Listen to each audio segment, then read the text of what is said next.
ang mga resibong nakalap ngayong hapon. Doktora sa isang pribadong ospital sa North Caloocan, accommodating at very friendly sa kanyang mga pasyente. Pero ang solo niyang pag-check up at pagbibigay ng reseta di umano illegal at labag sa batas dahil si doktora wala palang lisensya. Ang pag-aksyon ng mga otoridad kasama ang resibo mamaya na! O, sumama ka na maayos! I don't think I need that. Tanay ko kung ano. Oh, yes, ma'am. Isuopin lang po namin yan, madam. Isuopin lang. Wait! Relax lang kuya, relax lang. Mga pulis. Ito po. Paris yan, sa kasong murder. Murder. Huli ang di umano'y parak killers. Yan ang paratang sa ilan sa tinaguriang most wanted suspects ng Nasugbu, Batangas. Mag-aama ang mga akusado na pumatay umano sa isang pulis. Susunod sa surveillance na isinagawa ng mga asset ng CIDG, caught on cam si doktora na walang alinlangang nag-check up at nagbibigay ng payo at reseta ng mag-isa. Legit ka nga ba, Dok? Abangan mamaya, mag-aama arestado para sa kasong murder na naganap halos 2 dekada na ang nakalipas. Resibo, walang lusot ang may atraso. Resibo, walang lusot ang may atraso. Ano man reklamo, bibigyan tugon. Bawat hinaing at problema, hahanapan ng solusyon. Ito ang bago ninyo sa Digan, hindi palalampasin ng mga tiwali at maling gawi. Dito, walang ligtas ang abusado at lalong walang lusot ang may atraso. Dahil ang lahat, hahanapan natin ang resibo. Magandang hapon, ako po si Emil Sumangil. Doctor, I am sick, pero ang reseta ay di pala umano legit. Tila cool na kulang daw ang isang doktora sa pag-check up at pagbibigay ng reseta ng mag-isa. Ang hindi alam ng kanyang mga pasyente, si doktora wala palang lisensya. Lumapit sa resibo at CIDG, National Capital Region, ang dating medical records officer ng isang pribadong ospital sa North Caloocan na itatago namin sa pangalang Elaine. Sumbong niya, may isang doktora daw na sumusuri sa mga pasyente kahit wala naman daw lisensya at ang nagpapakilalang doktora itinalaga pa raw bilang bagong presidente ng ospital. Ayos naman yung takbo ng pamamalakad ng hospital. Yung pinaka may-ari pa.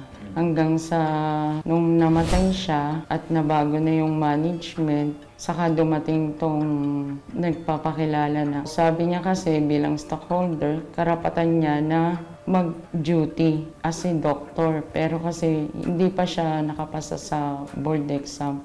Hindi raw mapigilan ni Elaine na mag-alala dahil hindi tunay na doktor ang on duty.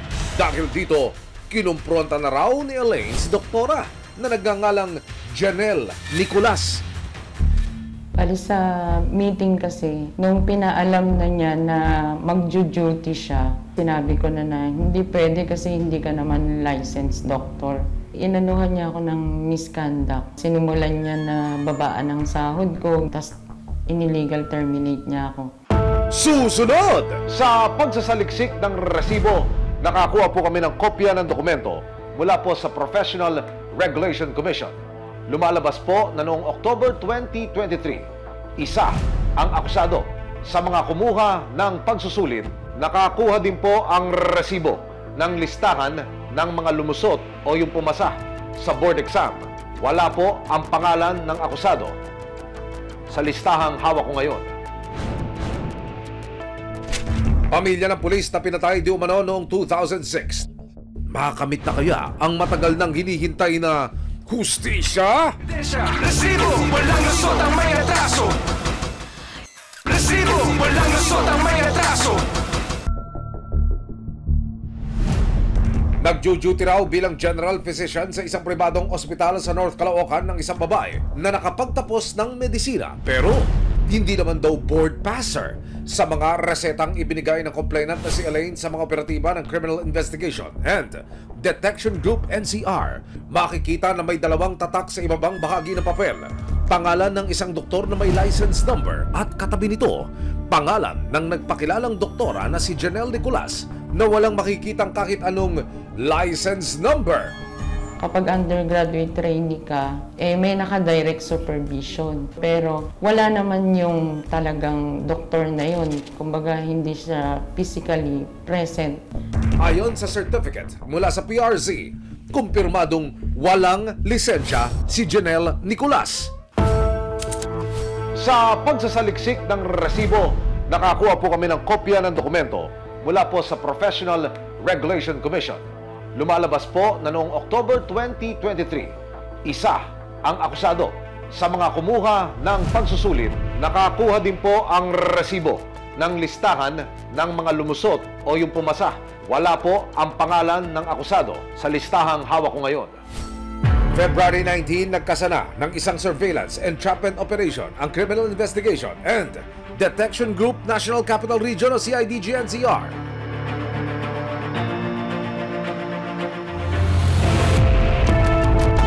Nagpanggap bilang pasyente ang isa sa mga agent ng CIDG. Pero bago raw makaharap si Doc, kailangan munang sumailalim ng asset sa urinalysis at complete blood count o CBC sa halagang 480 pesos. Nagbayad na rin ang asset ng 500 pesos para sa consultation fee. At habang naghihintay ng resulta, spotted na si doktora habang nagpapaliwanag sa kanyang mga nakapilang pasyente. Wow, doktora, busy-busy ka, ha? Maya-maya pa, pinapasok na ni Janelle ang kanyang next patient. Lingid sa kanyang kaalaman, operatiba na ng CIDG ang kanyang kaharap. Makikita po dito sa surveillance video na pagpasok ng asset sa kwarto po ni doktora. Agad na ipinaliwanag ni doktora ang resulta ng isinagawang urinalysis, pati po yung CBC ng pasyenteng nagpanggap. Sa video ho, kung inyong maririnig, pinaliliwanag niya rito kung ano ba ang posibleng dahilan ng pananakit ng tiyan ng pasyente. At matapos po ang ilang minutong pagpapaliwanag at pagbibigay ng payong medikal, kinuha na ni doktora yung kanyang reseta at nagrekomenda po ng antibiotic na kailangan daw inumin ng pasyente sa loob ng 7 days. Tinindrihan na ng asset ang mga operatiba na malapit nang magbigay ng reseta ang subject ng walang abiso o pagkonsulta sa ibang doktor sa ospital. May hiniing ka ba, sumbong o reklamo? Pagpasok ng mga operatiba, huling-huli sa akto si Janelle na mag-isang pumipirma at iniaabot ang reseta sa nagpanggap nating pasyente. Ngayon, binirify namin sa PRC. So, negative ka doon sa records ng PRC na ikaw ay licensed doktor. So, ngayon, nagbigay ka ng reseta, clear violation sa ating Medical Act ng Okay, 1950. ganito sir ha.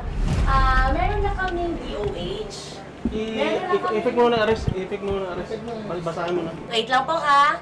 Kasi po, meron kaming Medical Act of 1959.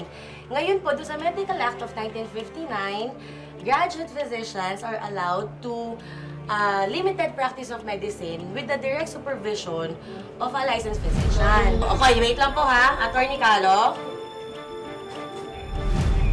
Yes. Saka na yung mga doon. Hindi po, wait lang po sir, kasi wait lang po. Meron po nagpunta dito. Ano nga po kayo? CIDG. Bakit daw po kayo nandito? Attorney po kasi ito. Wait lang po sir. Ano po, attorney? Doon mo na ipaliwanag po sa piskalya, sa korte. Tayo mo na yan. Okay. So, ganun po ba? Attorney po boses daw ako. Ma-iskandalo tayo dito, madam. Kung ayaw mo sumunod, sige na. Sige, basahin na. Okay. Sige. Hindi. Kayo po ay inaaresto namin sa paglabag niyo sa Republic Act 4224 or otherwise as known as the Medical Act of 1959. Kayo po ay may karapatang tumahimik. Okay, I don't think I need that. Dahil kukuhanin ko lang ito. Copy lang po namin yan, madam. Ay, wait! Wait lang, kailangan ba? Teka lang. Kailangan, sasama ko. O, sumama ka na maayos. Oo. Sumama ka na maayos. Sumama ka na maayos. Sir, sasama ko. Okay. Sandali namin. Sumama ka na maayos. Sasama ko. Sandigan ng bayan, serbisyong maaasahan, walang urungan, walang atras. Pagdating sa tanggapan ng CIDG-NCR, Dumating ang nagpakilalang abogado ng ospital. Siya na raw ang magbibigay ng pakayag tungkol sa mga paratang laban kay Janelle. Inaamin po namin na si Miss Nicolas ay hindi lisensyadong doktor. Pero siya po ay graduate ng medical course. Si Ma'am Nicolas po ay may bayad sa ospital? Wala. Meron siyang bayad bilang presidente ng hospital. Pero doon sa mga kumukonsulta sa kanya, hindi siya naniningil ng bayad. So, ibig sabihin, sir, yung kanina pong binayaran ng mga pasyente po doon na 500 pesos per check-up, saan po ito napupunta? Hindi ko alam yan. I'm not private to that. Pero ang binabanggit, ang sinasabi ko lang dito yung batas. Na pwede sila mag-perform ng mga trabaho na yan ng isang doktor, maski hindi sila lisensyadong doktor pa, basta medical student or graduate ng medical course. At ito ang pinaka-importante, meron silang direct supervision and control ng isang registered physician. At si Miss Nicolas ay meron yan, kaya she is within the ambit of the exemption of the law. Pero wait, attorney, parang wala naman pong tinawagan at kinonsulta si Janelle bago magreseta? Gusto ko lang i-correct na hindi naman talaga siya she is the president ng isang hospital. At although nagkakandak siya ng consultation at resita, ay para lang yun sa mga common illnesses. At yun ay inaalaw naman ng ating batas. Ang mga doktor naman na yan na nag-supervise sa kanya ay nag-duty rin yan sa hospital. Kaya lang, minsan, siyempre off-duty, wala sila during that time. Kaya ang ginagawa ni Miss Nicolas, maski wala yung mga doktor na nag-supervise sa kanya physically, tumatawag siya. So, pero that still constitutes direct control and supervision. Para sa abogado, personal daw itong atake sa kanila ng complainant na si Elaine. Itong mga pangyayaring ito po ay harassment lang po ito. Millions of pesos were lost. We have the different cashiers of the hospital pointed to as the culprit of all these losses of money. One step na inuna din namin ay yung pagpapaalis sa kanya sa tinitirahan niyang room doon sa hospital kasi natatakot kami baka sabotahiin niya yung aming mga pasyente at ang hospital operation. Definitely, meron siyang personal grudge against Miss Nicolas because Miss Nicolas now is the president and she is the one acting all this. Buwelta naman ni Elaine. Ma'am, yun daw galaw ninyo na ireklamo ang akusado dito sa CIDG at siya iparesto, form lang daw ng inyong paghihiganti dahil kayo po'y tinanggal sa pamunuan ng ospital. Wala pong katotohanan, sir. Kasi nung from the start na gusto niya palang pong mag-duty bilang isang doktor, hinarang ko na po yun. Nakalaspag daw kayo ng pera, milyong-milyong pisong halaga. Wala po akong nakuhang ganong halaga. Sa kahit magharap na lang po kami sa korte. Pero bago pa gumulong ang kasong kinakarap ni Janelle na paglabag sa Medical Act of 1959, idinulog ito ng resibo sa Philippine Medical Association. Hindi ka maaring mag-practice ng medicine kung wala kang license to practice. You can only say that exemption sinasabi. If you are still in med school, senior year, intern ka, meron doktor na behind you, sila pumipirma ng iyong prescription at sila ang nag-guide to you to treat. But then after you've finished med school, pag hindi ka nakapasa ng iyong physician's license exam, wala kang karapatan na mag-practice ng medisina. Sakaling mapatunayang nagkasala, pwedeng maharap si Janelle sa 1 hanggang 5 taong pagkakakulong. Bawat gamot o lunas na pinapayo ng mga espesyalista, kapakanan at kalusugan ng pasyente ang nakasalalay. Kaya nararapat lang na masigurong sila ay nasa tamang mga kamay at pangunahin na rin yan ay dapat sumusunod sa nakatalagang mga batas ang mga ekspertong kanilang pinagkakatiwalaan. Halos 2 dekada na ang lumipas matapos ang karumal-dumal na pagpatay sa isang pulis sa Bulacan. Ang mga suspect naglaho raw ng parang bula sa loob ng maraming taon. Paano pa kaya matutunto ng mga otoridad ang mga sangkot umano sa kasong murder? Duguan at wala ng buhay, ganito inilarawan ni Gina ang huling alaala niya sa asawang pulis na si Alfred. Hindi nila mga tunay na pangalan. Nakita ko yung dugo nung time na yun, sariwa pa. Pinuntahan namin siguro mga around na yun Mga magpa-5, medyo lumiliwa-liwanag. Gabi ng May 21, 2006, nakatanggap siya ng tawag mula sa kanyang biyanan. Pumunta kayo sa Marilao Police Station. Bakit Marilao Police Station? Siyempre, police, di ba? May baril. Baka nakipagbarilan, baka nabaril, ganun pa nga. Pero hindi tumakbo sa utak ko na that time. Wala na siya. Nang makarating sa police station, dito na sinabi ng mga pulis kay Gina ang malagim na sinapit ng kanyang asawa. Ayon sa investigasyon ng mga otoridad, dead on the spot ang biktima matapos magtamo ng mga palo sa kanyang ulo. Based doon sa kwento din ng mga tropa natin na talagang wasak daw yung ulo nung napalo nila. Paano nga ba kumantong sa pagiging malamig at dugo ang bangkay ang dapat sanay pauwi ng si Alfred? Ayon sa salaysay ng isang witness, gabi raw ng May 21, 2006, nang bumaba si Alfred mula sa sinasakyan nitong bus na galing Maynila at naglakad pauwi sa kanilang bakay sa Loma de Gato, Bulacan. Hanggang si Alfred, naparaan daw sa umpukan ng mga lalaking nagiinuman. Sinita niya. Siguro, hindi niya rin alam na that time, mga bangag-bangag na yun. Ayon sa investigasyon ng Marilao Municipal Police Station, mag-aama ang nasa tumpukan. Kabilang ang tatay na si Daso Diaz at dalawa niyang anak na sina Dennis at Edgardo. Nagdilim umano ang paningin ni Daso nang sitakin sila ni Alfred sa gitna ng kanilang happy hour. Tapos nung pauwi na itong biktima ay binantayan nilang tatlo. Then nung nandun na sa may madilim na parte daw ng daan, sumakay daw ng motor sina Edgardo at Dennis para buntutan di umano ang nanitang si Alfred. Bit-bit ang mga tubong gawa sa bakal. Dito na raw nila isinagawa ang karumal-dumal nilang krimen. Pag ganun talaga. Isla siya from here hanggang dito.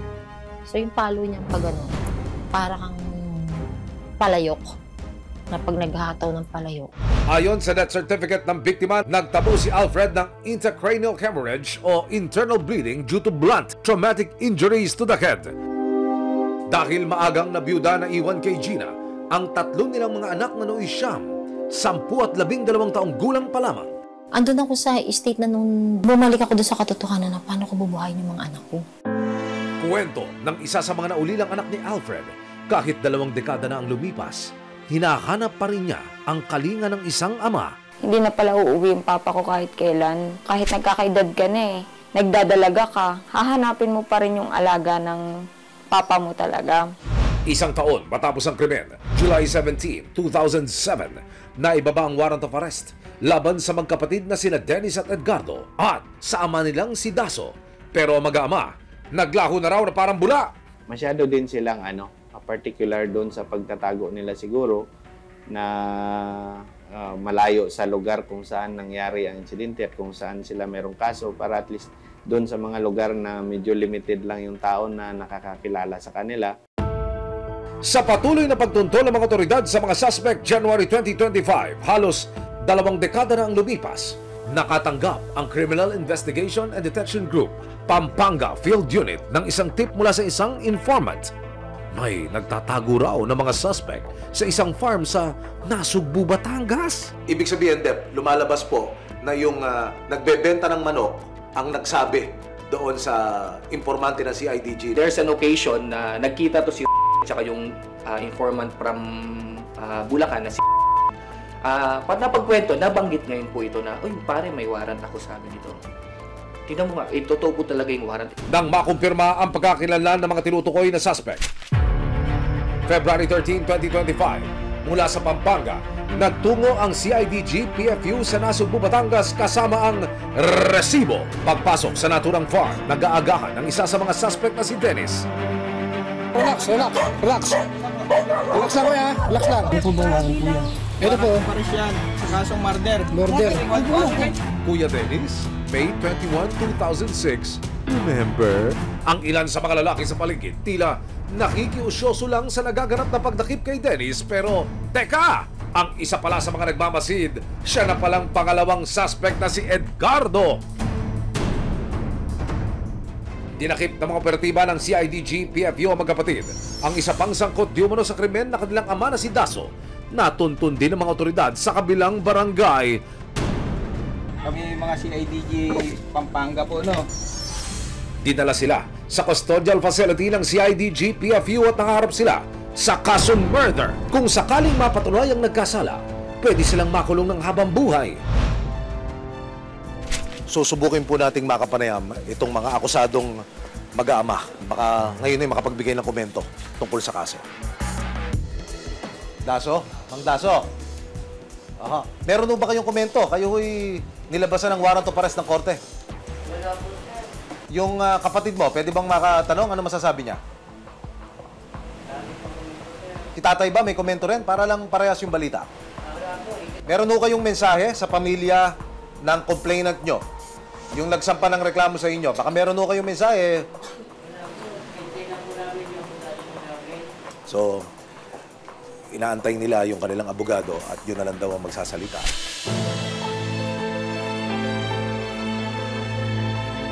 Pa, eto na yon na talagang makakapagpahinga ka na ng mapayapa ngayon. Tsaka pa, maayos na maayos kami dito. Kaming 3 anak mo, huwag kang mag-alala.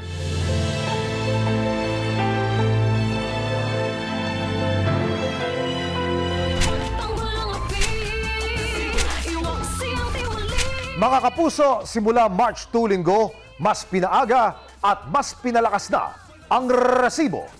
Ganap na 2:45 ng hapon. Umaatika pong back-to-back na aksyon ng hatid ng resibo bago mag-FPJ sa GMA. May aksyon, may ebidensya, resibo, walang lusot ang may atraso.